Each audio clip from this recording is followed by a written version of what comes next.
Olá, seja bem-vindo mais uma vez aos seminários virtuais de Química. É um prazer ter você aqui conosco na nossa sala virtual, aqui no YouTube. Hoje nós teremos o seminário da doutora Idila Tavares. A doutora Idila Tavares é farmacêutica formada aqui pela nossa universidade, pela UFRN, e tem doutorado em toxicologia pela Universidade de São Paulo. Doutora Idila trabalha atualmente como perita civil na Polícia Civil da Paraíba e vai falar um pouco para a gente sobre toxicologia forense, essa área tão importante que tem crescido bastante na química. Doutora Idila, muito obrigado pela sua participação aqui no nosso seminário e fique à vontade para fazer a sua apresentação e dar essa maravilhosa contribuição para a formação dos nossos estudantes da UFRN.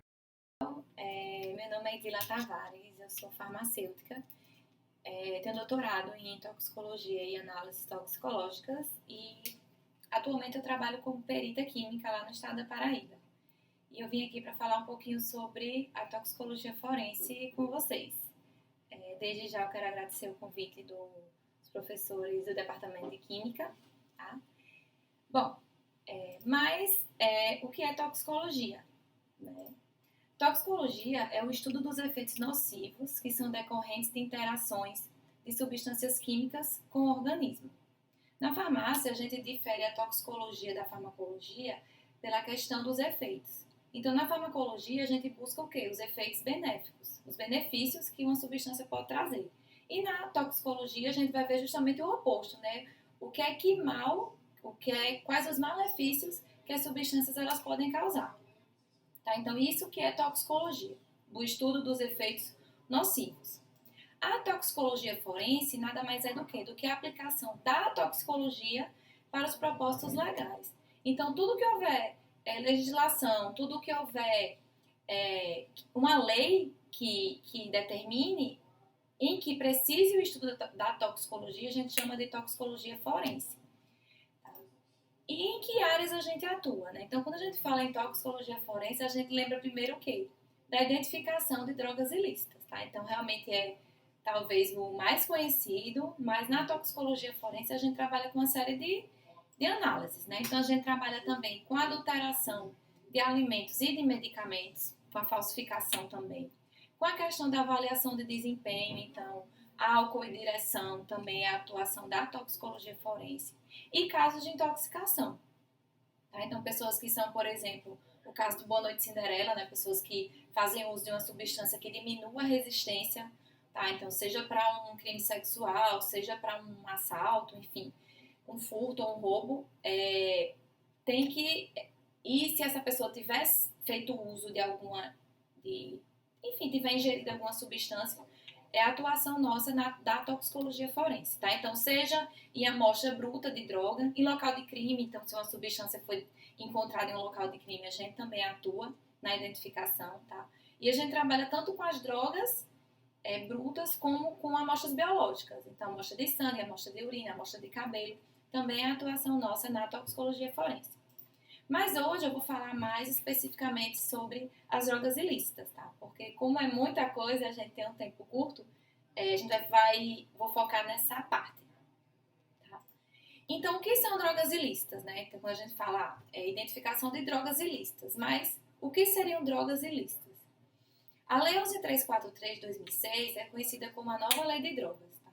Apesar dela ser de 2006, já tem o que, 14 anos, mas ela ficou conhecida como nova porque desde a década de 70 que não se legislava a respeito de droga. Então, e aí quando ela veio com esse nome e acabou ficando, mesmo ela já não sendo tão nova. Né? E ela diz o quê? Né? Aqui no parágrafo 1º, ela fala que o quê? Considera-se para fim dessa lei, drogas, as substâncias ou produtos capazes de causar dependência. Então, toda substância que ela tem capacidade de causar dependência, ela é considerada uma droga. O que é dependência? Dependência é aquele desejo compulsivo de fazer uso daquela substância. Existem substâncias que não são drogas, né? Que você usa e você não tem aquela necessidade de usar repetidamente. Mas outras, as que atuam no sistema nervoso central e especificamente que causam dependência, aí é que elas entram como drogas. E elas são ilícitas quando elas são proscritas, tá? Existem drogas de abuso, que a gente fala, que são lícitas. Então, nem toda droga, ela é proibida. Então, por exemplo, a cafeína. A cafeína, ela entra como uma droga. Ela causa dependência, sim. A cafeína causa dependência. Mas ela é ilícita? Não, ela não é ilícita, tá? Então, ela não é proibida. As drogas ilícitas são drogas que são substâncias que elas têm um efeito muito grande de causar dependência, tá? Diferente dessas outras drogas de abuso, como a cafeína, como a nicotina, tá? E quem vai dizer o que é droga ilícita não é bem essa lei 1343, tá? A lei, ela fala que são, né, consideram-se drogas e substâncias especificadas em lei ou relacionadas em listas atualizadas periodicamente pelo Poder Executivo.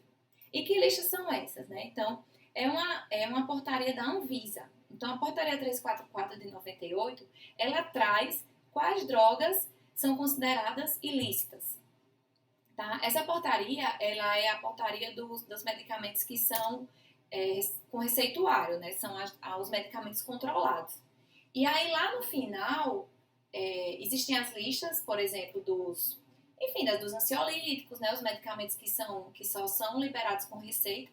E tem essas listas que falam justamente dessas drogas que são proibidas. E que listas são essas, né? Então, essa aqui é a portaria 344, né? Que ela fala aqui, né? Aprova o regulamento sobre substâncias e medicamentos sujeitos a controle especial, tá? Mas para a gente, na toxicologia forense, o que é que realmente são as mais importantes? É a partir da lista D, tá? Que ela trata o quê? Por exemplo, aqui, a lista D2, ela trata dos insumos químicos utilizados para a fabricação e síntese de entorpecentes. Então, todas essas 13 substâncias, elas são o quê? Controladas pelo Ministério da Justiça, ou seja, pela Polícia Federal. Então, se você não tiver autorização da Polícia Federal, você não pode fazer uso dessas substâncias, você está cometendo o quê? Um crime, tá? Agora, laboratórios, universidades, institutos de perícia têm autorização para compra, para, enfim, fazer uso dessas substâncias, mas as pessoas comuns não, tá? Não podem. Tá? Então, aqui são as substâncias, tá? Que elas são utilizadas como insumos, ou seja, são utilizadas na produção de droga. Só que algumas dessas substâncias, elas já são a droga propriamente dita. Então, por exemplo, o lança-perfume, né? É o que? É o cloreto de etila. Ela vai entrar aqui na lista dos insumos. O loló, que pode ser feito de várias substâncias, como clorofórmio, como o éter, tricloretileno, diclorometano, tá? E o tolueno, que é a cola de sapateiro, tá? Então, todas essas substâncias, apesar de elas serem classificadas como insumo, elas são utilizadas como droga de abuso. A lista E, tá? Como eu falei, a gente tem a lista D, a lista E e a lista F. São as 3 listas importantes para a gente na toxicologia forense. Então, a lista D são os insumos e a lista E, ela trata de quê? Das plantas. Então, no Brasil, além das drogas, as plantas que originam as drogas, elas também são proscritas. Tá? Então, nós temos, na verdade, 8 plantas, tá? Sendo a mais comum aqui no Brasil a cannabis, tá? E existem outras, tá? Clavíceps, a datura, a eritroxilococa, que é a planta que dá origem à cocaína, a papoula, tá? Que é essa daqui, também bem conhecida. Enfim, a prestônia, a sálvia, a maioria dessas plantas, elas são alucinógenas, tá? Ela tem essa característica alucinógena, mas talvez as mais conhecidas pra gente, seja a cannabis, a eritroxilococa e o ópio, tá? A papaver sonífero. Então, alguns países, como por exemplo o Peru, não sei aqui se algum de vocês já chegou em Machu Picchu, enfim, os países andinos, né, em que o oxigênio ele é bem baixo, bem escasso, as pessoas têm o costume de tomar o que? O chá da coca, tá? Por quê? Porque melhora no aporte de oxigênio no cérebro.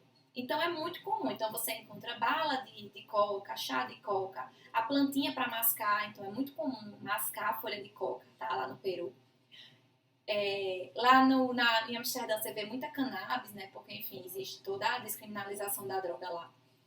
Só que é o seguinte, nesses países, como, por exemplo, lá no Peru, a planta, a eritroxilococa, ela é permitida. Mas o refino da coca não. Então, você pode andar com folha de coca na sua mochila, Tá? É muito comum lá, assim que você chega, ele já serve um chá de coca. Mas se você for nesse país, tá, e quiser, quando estiver voltando pro Brasil, não traga um souvenir de folha de coca, porque se a Polícia Federal ela pega você no aeroporto, você pode ser enquadrado num crime de tráfico. Por quê? Porque no Brasil a planta ela é proibida. Tá? Então, muito cuidado. Então, não vão trazer pirulitinho lá de Amsterdã, nem balinha, nem nada, tá? Pelo amor de Deus. Se quiser provar, enfim, né? É de cada um. Realmente, por exemplo, lá eu fui em Machu Picchu, tá? Então lá no Peru é muito comum isso. Assim que você chega no hotel, ele já oferece um chá de coca que realmente ajuda bastante, melhorando os sintomas de dor de cabeça, da náusea, tá?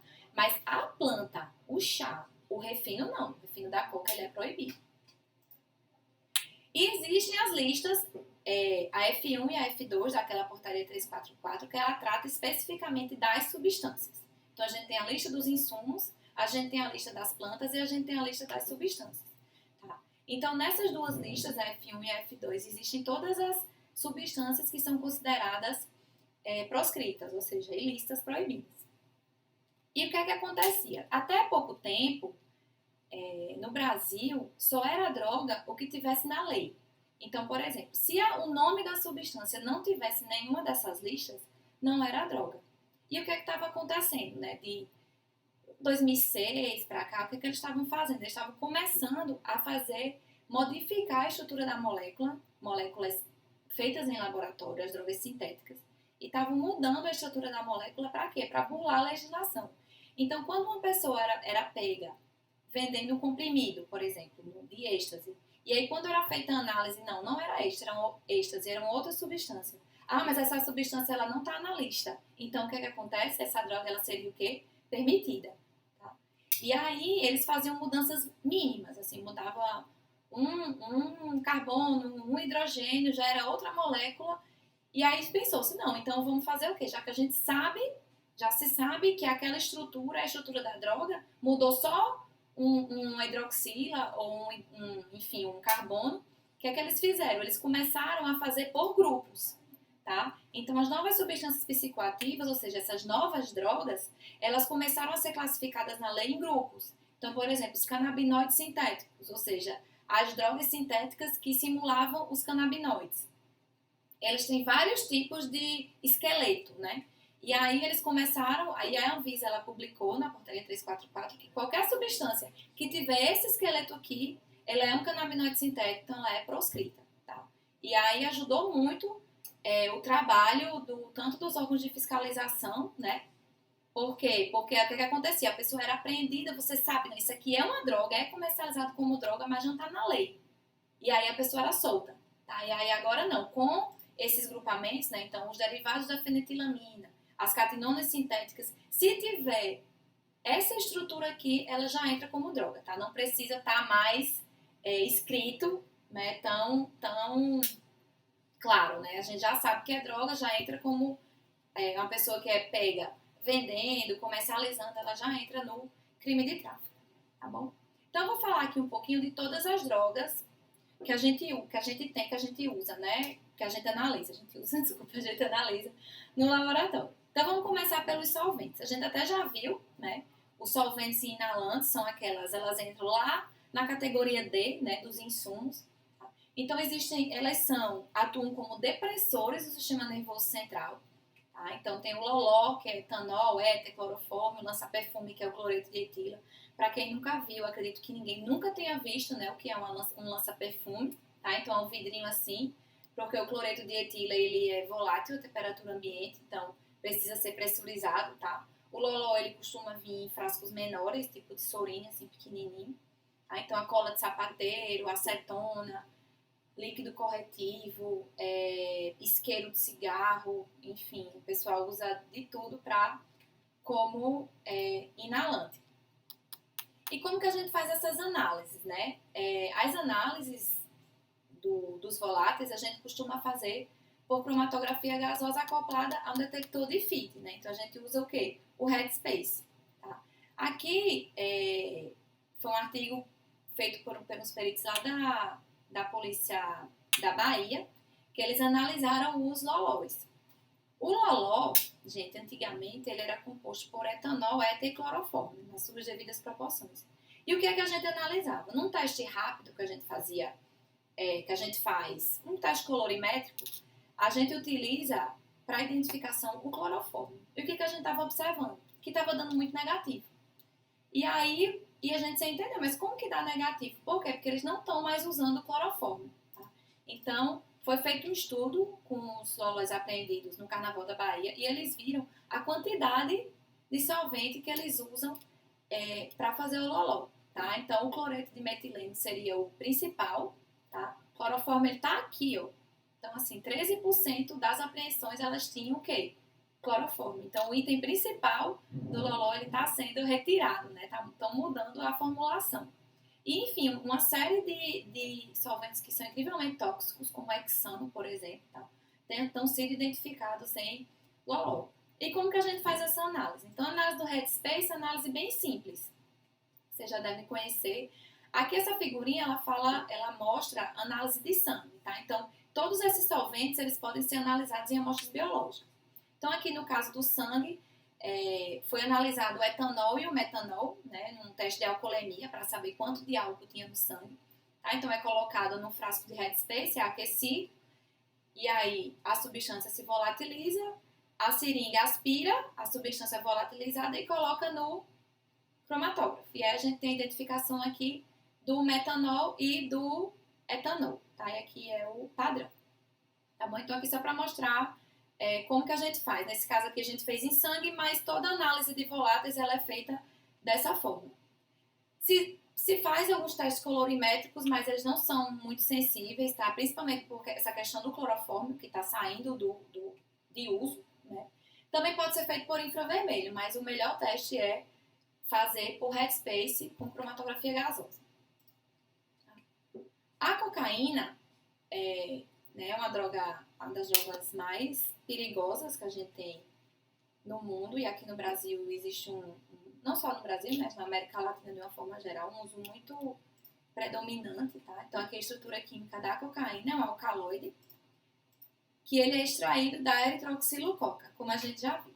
E a cocaína, ela foi descoberta a princípio como um anestésico local, tá? Então ela começou a ser utilizada como anestésico, fazia parte de alguns alimentos, né, como a Coca-Cola, né? Então, há muitos anos a Coca-Cola ela tinha uma quantidade de cocaína até que eles viram e aí retiraram, né? Óbvio, hoje não existe cocaína na Coca-Cola, mas há muitos anos tinha, né, no começo.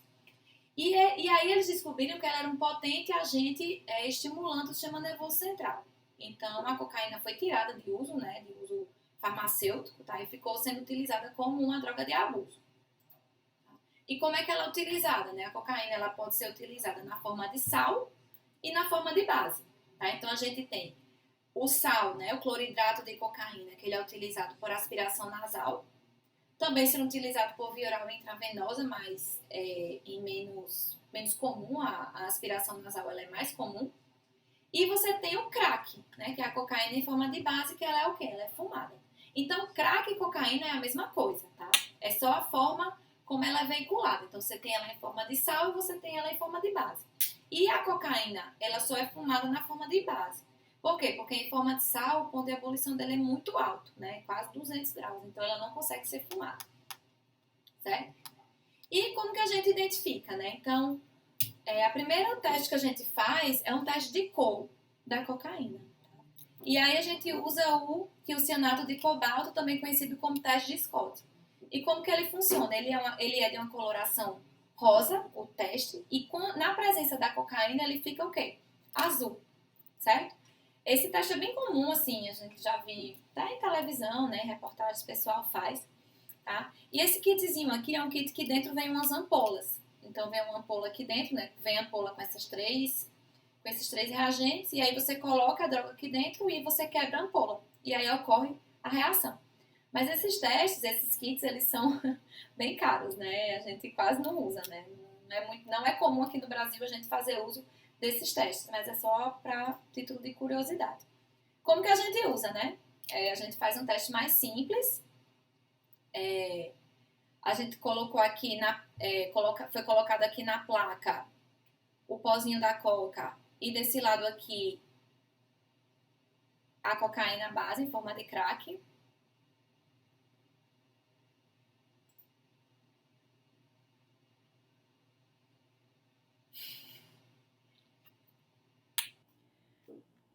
Bom, pessoal, depois do nosso errinho de gravação, mas vou mostrar aqui o teste, tá? O teste que a gente faz no laboratório, certo? A gente não usa aqueles kits maravilhosos, mas a gente faz esse testezinho aqui, que a gente pinga as gotinhas do tiocianato de cobalto. Aqui a cocaína em forma de crack, a cocaína, né, na base, e aqui a cocaína na forma de sal, o cloridrato de cocaína.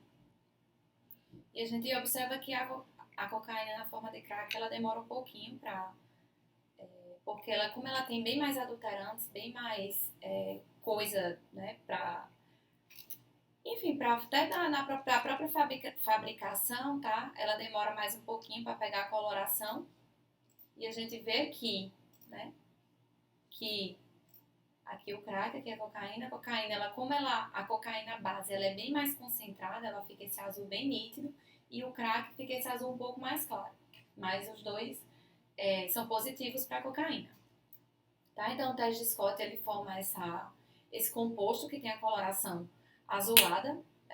No começo o teste de Scott, ele era apenas para a cocaína na forma de sal, e aí ele foi modificado, né, transformando-se em teste de Scott modificado, e aí você consegue fazer análise da cocaína na forma de base.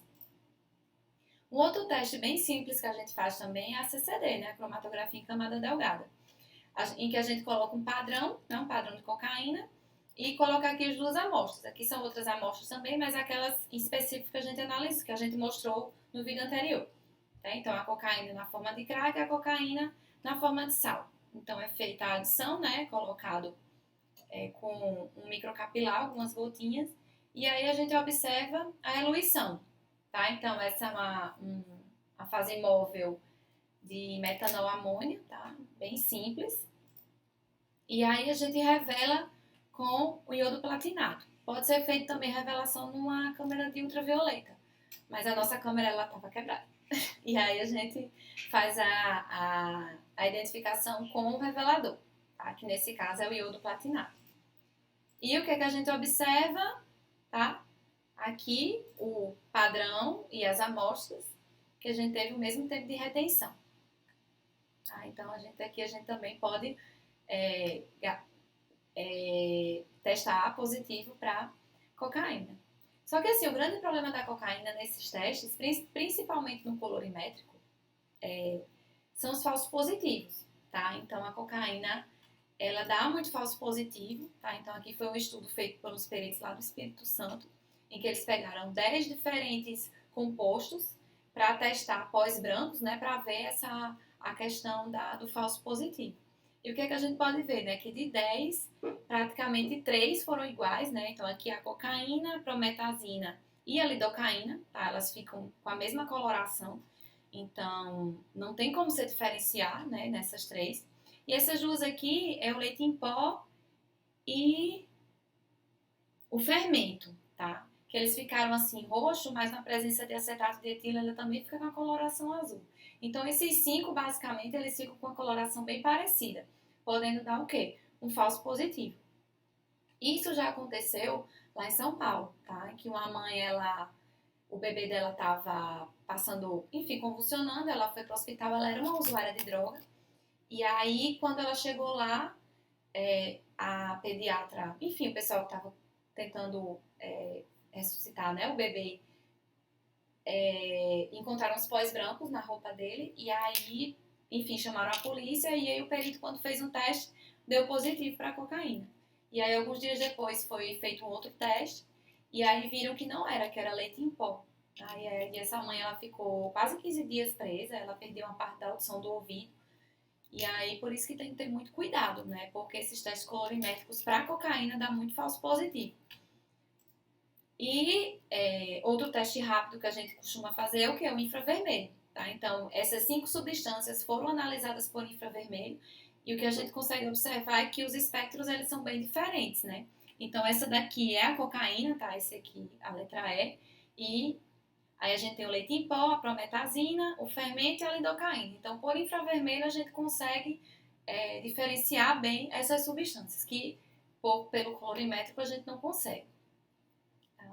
Outro grande problema também com relação à cocaína, além do falso positivo, é a quantidade de adulterantes que ela tem. Tá? Então, como uma forma de também dar volume, né, à cocaína, são adicionados vários adulterantes. E esse mesmo grupo lá do Espírito Santo fez um estudo e eles identificaram que os principais adulterantes da cocaína é quem? Lidocaína, finacetina e cafeína. A lidocaína ela também é um anestésico. Então, como eu já falei, né, a cocaína é um anestésico local. E aí eles colocam lidocaína para dar uma enganada, né? Por quê? Porque quando alguns usuários, eles quando vão testar, né, para ver se essa é da boa, se não é, eles costumam colocar embaixo da língua. E se a língua ficar dormente, é porque é da boa. Só que o que acontece? Como se coloca lidocaína, aí você não sabe, né, se é a cocaína ou se é a lidocaína, tá? Então, esses três seriam os principais adulterantes encontrados para a cocaína, tá? Então, foi feita uma análise por GCMS e aí viram né, enfim, compararam com a biblioteca dos espectros e viram que esses eram os principais adulterantes.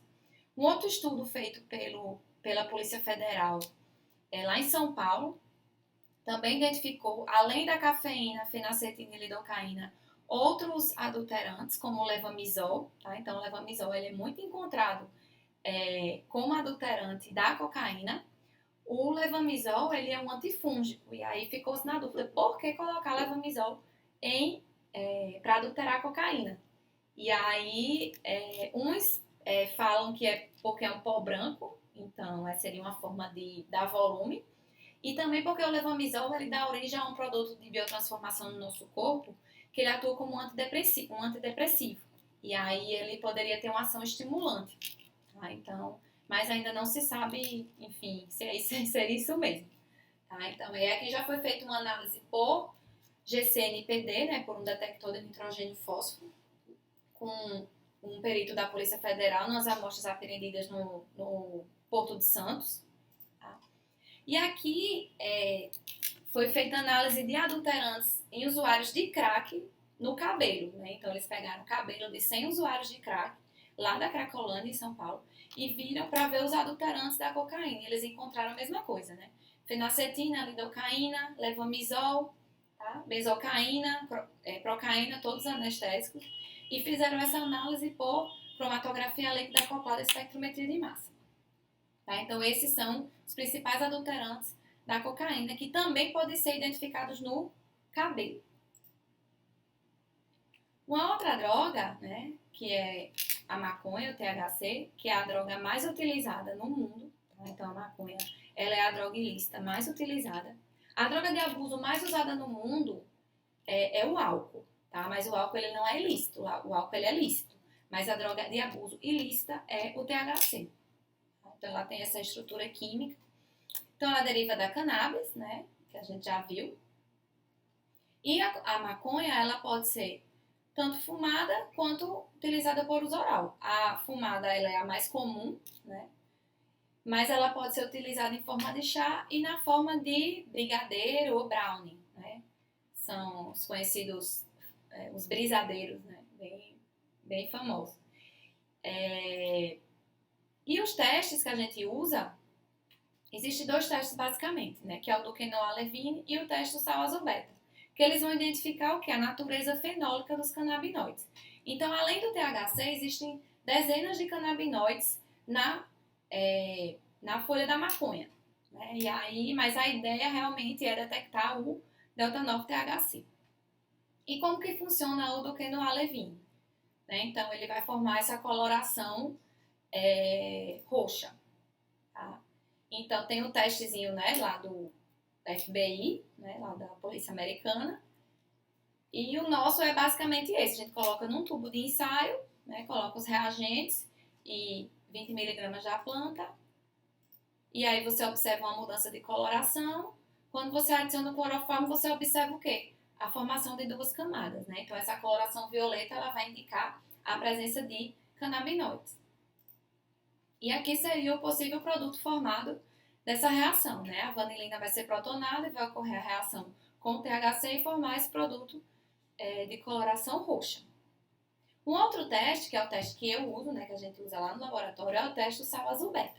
Tá? Então, que é o quê? É extrair, né, da planta com solvente, tá? Aqui nessa figura é o etanol, mas lá a gente usa o éter de petróleo, tá? E aí extrai, e aí coloca uma gota do extrato e coloca o sal azul beta, né? O Fast Blue. E aí ele vai formar essa coloração vermelha. E aí seria um possível produto dessa reação, né? Então vai ser a adição de 2-THC, tá? E aí vai formar esse produto que dá essa coloração mais vermelha. Tá? E aí aqui seria o teste, né, que a gente faz. A gente coloca aqui um pouquinho da planta, coloca para extrair no éter. E aí coloca o papel filme e adiciona o reagente. E aí observa a mudança da coloração. Você vê que ele fica bem vermelhinho. Aqui eu botei só do outro lado para ver que não tem a reação. Tá? Então ela fica assim, dessa cor. Então, uma cor bem forte. E a gente também faz o que? SCD, assim como a gente faz lá da cocaína, também com a mesma fase móvel. E aí a gente coloca o próprio sal azul beta para revelar. Aí é aqui que a gente observa, né, o padrão e a amostra. Plaquinha bem simples, essa plaquinha 15 minutinhos a gente faz ela, tá? É bem tranquilo. E assim como a cocaína, a gente também tem o quê? Os casos de falso positivo para os testes colorimétricos da maconha. Então, algumas plantas, elas dão positivo, tá? Então, para o Duquesnoy alevine tem mais, né? Então, o bolder, a cidreira.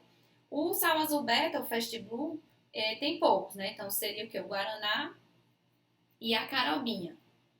Só que assim, a planta da maconha ela é muito característica, tá? Então a gente não existe, pelo menos aqui no Brasil, que eu tenha visto pelo menos também, que seja nem parecida com a maconha, tá? Então a identificação, por exemplo, se a gente vir aqui, essa aqui foi uma amostra que a gente aprendeu lá no laboratório, olha como elas são diferentes, né? Então quando a gente pega a planta in natura, por mais que dê um falso positivo, a gente consegue identificar visualmente que é a cannabis, né? Ela é bem característica.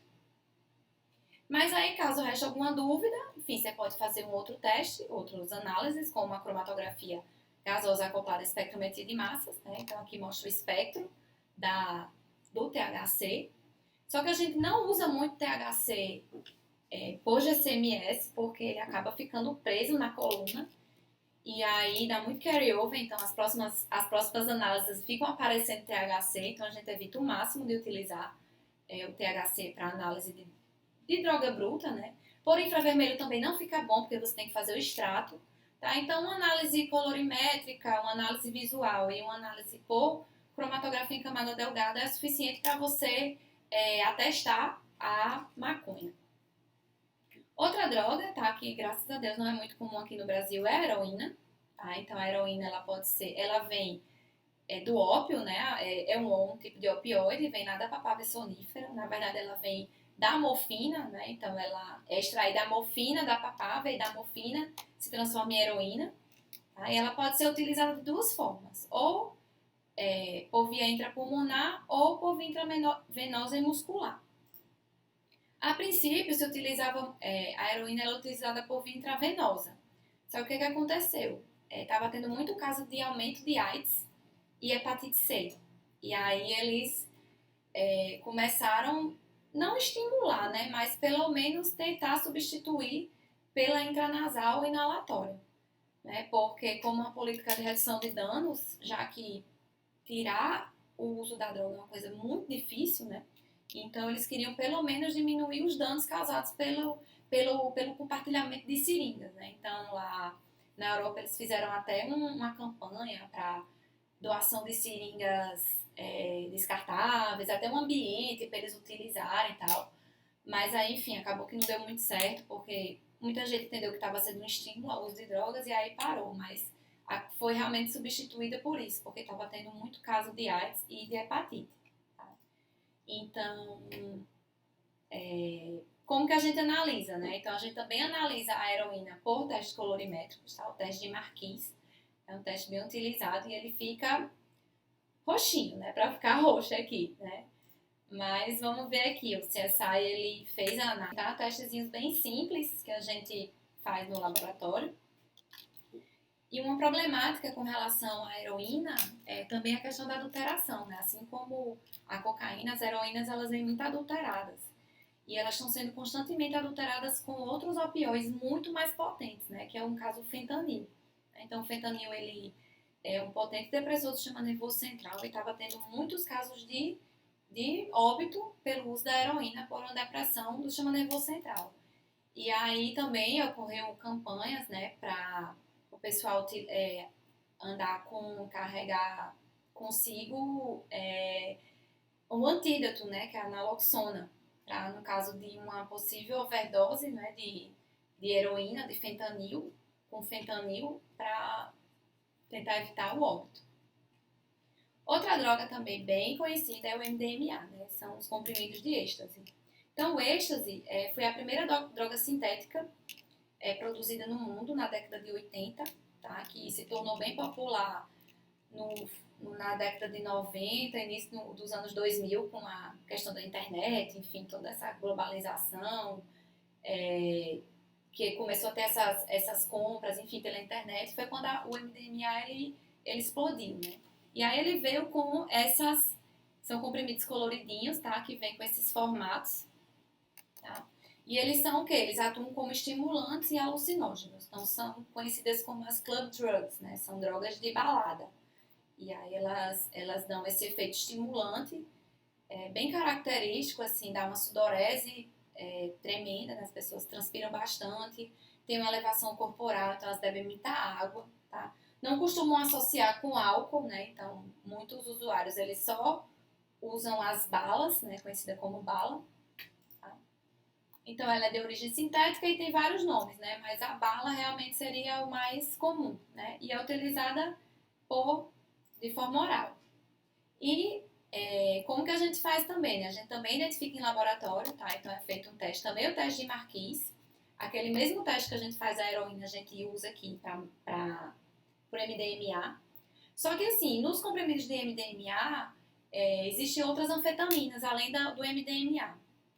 E aí, para diferenciar o MDMA e o MDA, que é também bem comum nos comprimidos, é feito o teste de Marquis, e aí o que acontece? Ele dá essa coloração que você não tem como diferenciar os dois. Aí você pode fazer um novo teste, e aí você consegue, no caso o teste de Simon, se ele ficar azul é porque é MDMA. O MDA ele não muda de cor. Tá? Então, seria só um exemplo de um teste colorimétrico. Entretanto, a gente também pode fazer a parte mais analítica, né? Então, aqui, um estudo do pessoal lá em São Paulo, né? Por HPLC, tá? Então, as anfetaminas, aqui a injeção de padrão e aqui a análise de um comprimido, então, né? Positivo para MDMA. Também, o mesmo grupo lá em São Paulo, que fez a análise da cocaína apreendida no Porto de Santos, fez análise de comprimidos de êxtase por GCMS, né, por cromatografia gasosa. E aí eles também, que é a injeção de padrão, identificação de um comprimido, tá? Contendo, aqui é o cromatograma do comprimido, contendo MDMA, cafeína e aqui análise com padrão. Certo? Então a gente pode usar essas duas técnicas. E o que acontece? Como eu falei para vocês lá no comecinho, o grande problema que a gente tem enfrentado recentemente é a questão das novas drogas sintéticas.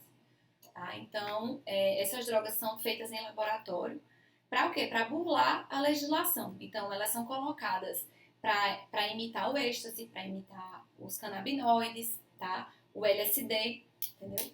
E no caso do êxtase, veio o MCPP, tá? Que é uma piperazina, que ela veio como um substituto para o êxtase, tá? Então, elas vêm, aparece assim, tá? Como um comprimido, tá? Também, você vê que esse aqui é amarelinho, esse é rosinha, eles são iguais aos comprimidos de êxtase.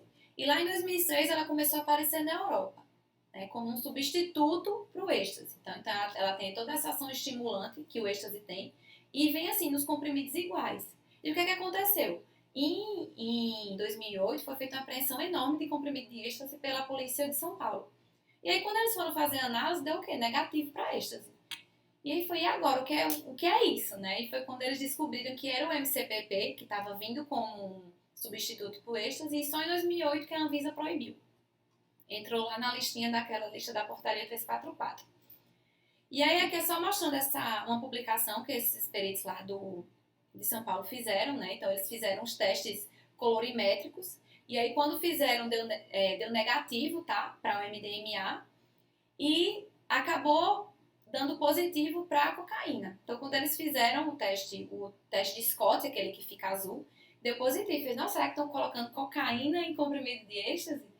E aí quando fizeram uma cromatografia líquida, e aí viram que não era a cocaína, tá? Então, vendo aqui os espectros, eles são diferentes, a substância é essa aqui.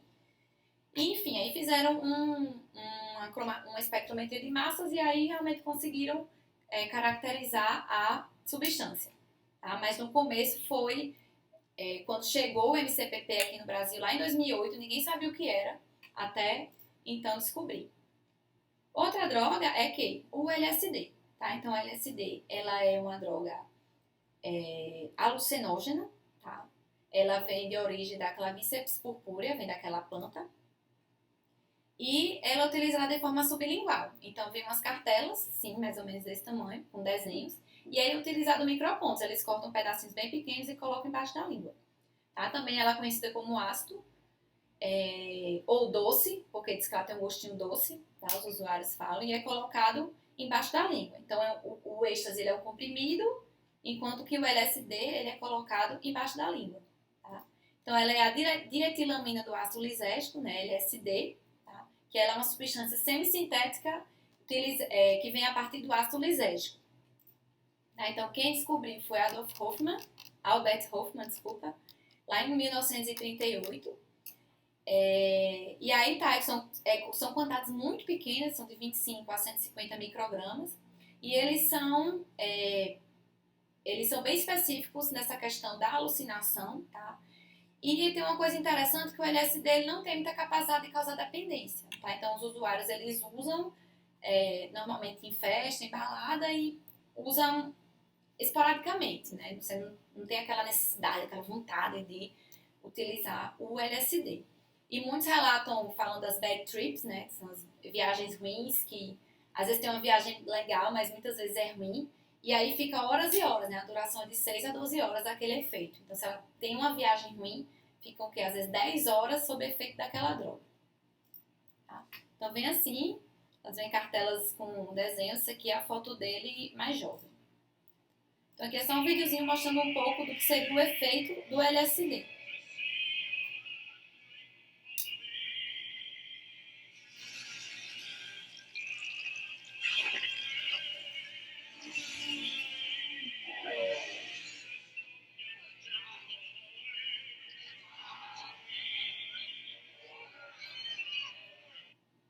E aí, né, ele tá num lugar, começa a ver, enfim, dragões e tal. E aí a gente também identifica, né, pode fazer uns testes colorimétricos, o teste de Ehrlich, que ele fica nessa coloração roxa. Todavia, a gente não é muito comum a gente fazer porque às vezes a gente aprende em pequenas quantidades. E aí, como as concentrações são tão pequenas, a gente pode não tem como repetir o teste, né? Então a gente costuma não fazer o colorimétrico. A gente vai direto para as tecnologias, para as análises instrumentais. Então ela pode ser analisada tanto por GCMS como por HPLC-DAD, né?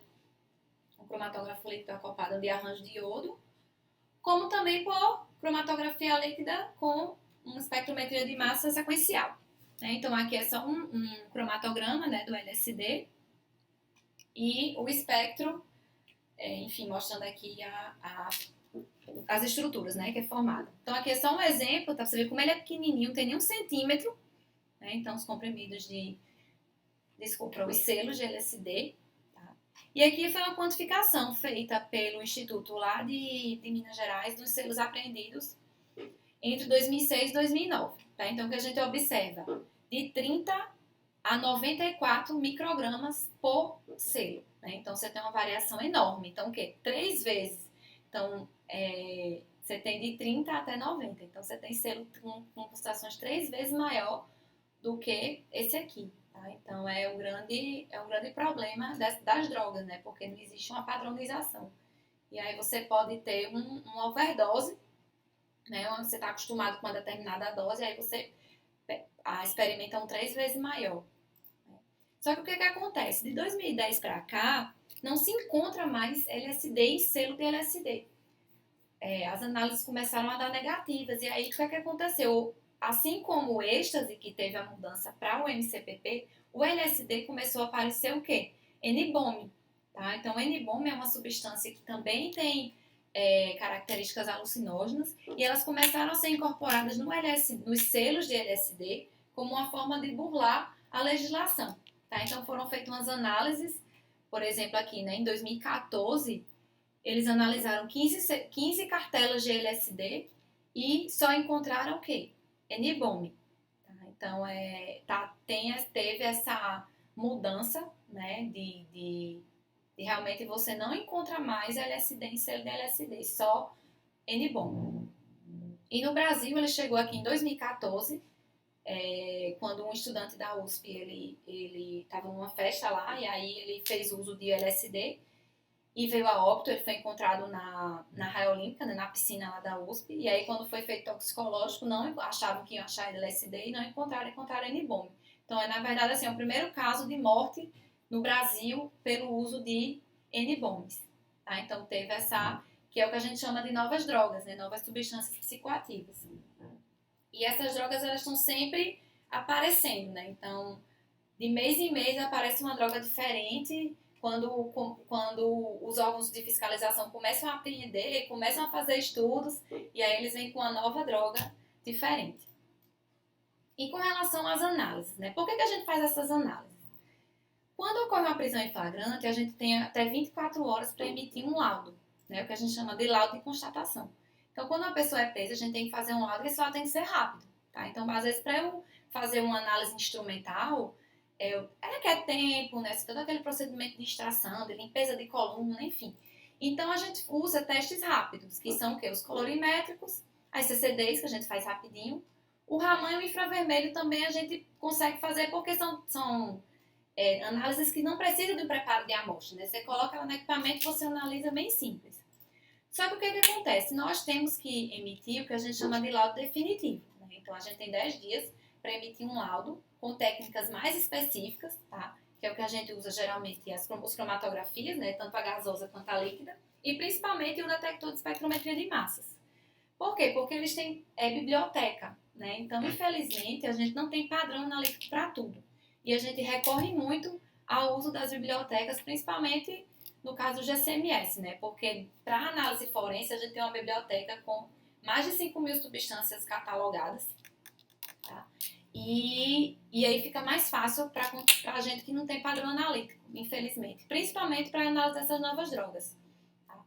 E como que a gente garante analiticamente que uma substância realmente é ilícita? Né? Porque como que eu vou dizer, não, isso aqui é cocaína, isso aqui é maconha? Então, existe um grupo de trabalho, né, que a gente chama de SWG Drug, que ele tem algumas recomendações analíticas para análise de drogas. Né? Então, eles classificam as metodologias analíticas em 3 categorias, né, de alta seletividade, intermediária e baixa. Né? Então, a categoria C seria a mais baixa, de menor seletividade, né, que ele geralmente classifica as substâncias por classe. A categoria B, que ela é intermediária, que você tem as características físico-químicas da substância, mas você não consegue ainda ter uma caracterização estrutural. E as de categoria A, que você tem a função estrutural da substância. Então, quem seriam essas? Né? Então, a categoria A, que seriam as de alta seletividade, a gente tem aqui infravermelho, espectrometria de massa, ressonância nuclear magnética, o Raman, tá? E o raio-x. As de categoria B, são que pega mais a parte físico-química, a gente tem a eletroforese, as cromatografias, né, a gasosa, a líquida, a cromatografia em camada delgada, né, ela entra aqui também na categoria B. ultravioleta e algumas análises de plantas, né? Plantas no caso só a cannabis, né? Então você consegue fazer uma análise tanto macroscópica quanto microscópica. Da cannabis ela entra também como uma análise de categoria B. E a de categoria C são testes muito simples, né? Como os testes de cor, né? A questão do ponto de fusão, tá? Imunoensaio. E aí o que é que esse WG Drug ela fala? Que você pode ter a associação para você garantir analiticamente que aquela substância é realmente, né, não tem perigo de dar um falso positivo. Você pode associar categoria A e outra da categoria B ou C. Ou A, né? Mas se você tem uma A, você pode ter uma B ou C, né? Ou se você, vamos dizer que você não tem seu laboratório ele é muito simples, ele não tem um infravermelho, ele não tem um espectrômetro de massa. O que é esse grupo de trabalho ali fala? Que você pode associar 3 análises, desde que pelo menos 2 sejam de categoria B. Então, se eu tiver 2 de categoria B, eu posso usar uma C. Ou 3B. Se tiver 3B, melhor, né? Como no caso A. Se você tiver 2 A, perfeito, né? Você não precisa nem de fazer essas outras análises. Então, por exemplo, se eu tenho um GCMS, né? Eu tenho um cromatógrafo gasoso acoplado em espectrômetro de massa. Espectrometria de massa, categoria A, cromatografia gasosa, categoria B. Então, matou. Então, se eu fizer uma análise só com GCMS, eu já tenho como garantir analiticamente que você não vai ter um falso positivo. Ou uma CCD e um infravermelho, ou, por exemplo, um infravermelho e um teste colorimétrico também serve, tá? Ou ressonância nuclear magnética. Então, é assim que é recomendado pela sociedade, por esse grupo de trabalho. Ou, por exemplo, 2B e uma C. Então, vamos dizer, você tem um colorimétrico, que é de categoria C, e aí você faz uma CCD e um ultravioleta. Então, você já garante, você já tem analiticamente a sua garantia. Ou um imunoensaio com uma CCD e umas características macroscópicas, para o caso da cannabis. Enfim, desde que você tenha pelo menos 2 de categoria B, tá? Então, não é uma exigência, né? Não é exigido isso da gente, dos peritos de laboratório. Mas é uma recomendação que ela é utilizada no mundo todo, tá? Então, nós aqui também seguimos essa recomendação da SWG Drug. Tá? Então, era isso. Se vocês tiverem alguma dúvida, podem mandar um e-mail, podem seguir aqui no Instagram, tá? Enfim, quiserem perguntar alguma coisa, eu estou à disposição para ajudar. Tá? Obrigada.